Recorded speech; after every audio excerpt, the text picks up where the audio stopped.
China, casting an eye on post-war Gaza, says it has hosted Palestinian unity talks between Fatah and Hamas in Beijing.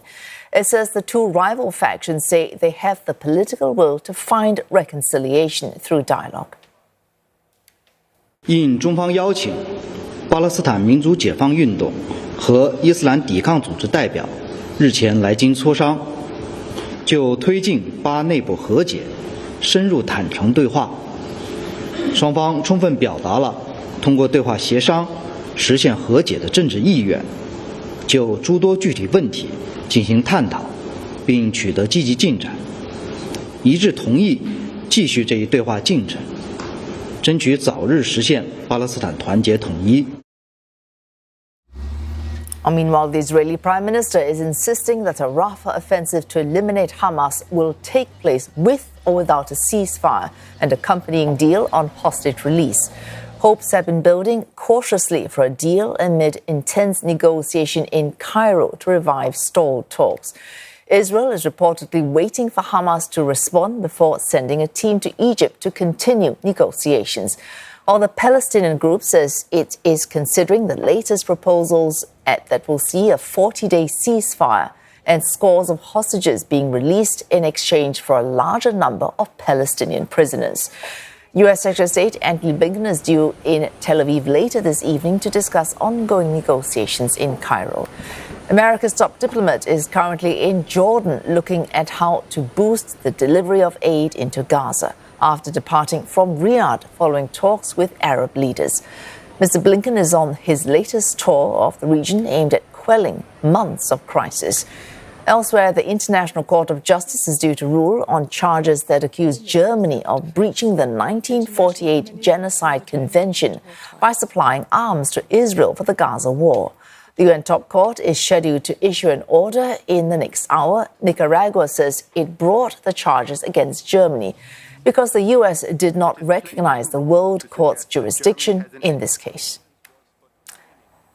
And Sarah Coates joins us live from Tel Aviv. Sarah, on the cusp of a breakthrough in talks, at least the hope is that for Egypt, in Egypt, why is Prime Minister Benjamin Netanyahu insisting the offensive in Rafah will go ahead whatever happens?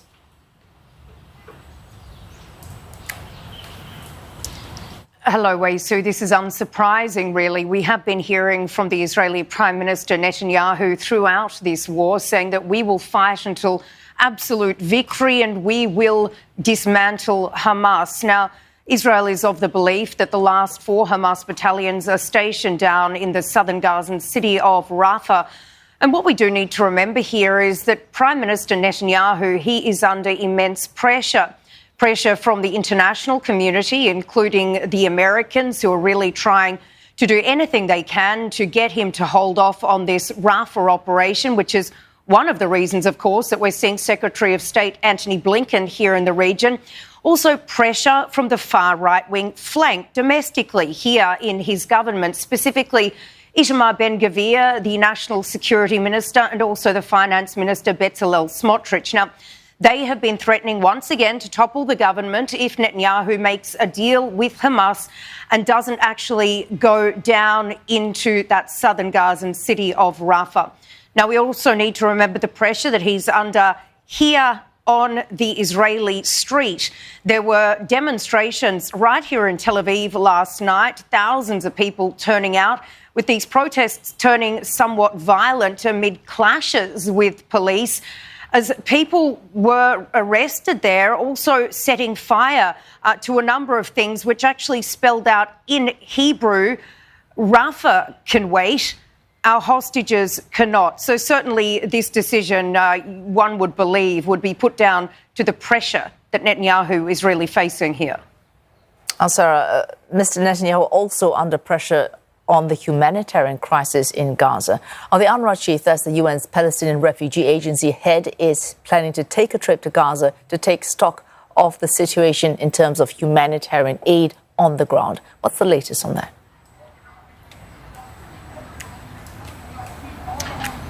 Certainly. We've spoken about this so much, and the situation really, according to aid groups, is growing more dire by the day. The United Nations does expect famine to set in next month in May, with the aid groups saying that really over the last few weeks, on average, just 250 trucks full of humanitarian goods have been getting into the Palestinian enclave on a daily basis. And to put that into perspective, before the war, some 500 trucks were coming into Gaza.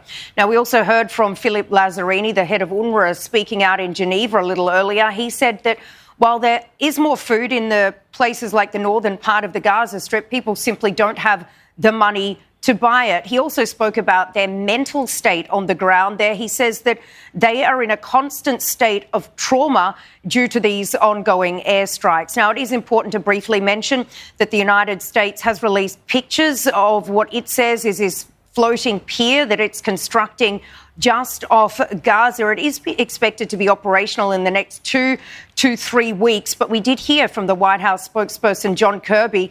He came out to say that while this will provide more vital humanitarian aid into the Gaza Strip, it simply won't be enough. And what is needed is more land crossings to be opened. Oh, thanks. That's Sarah Courts reporting live from Tel Aviv.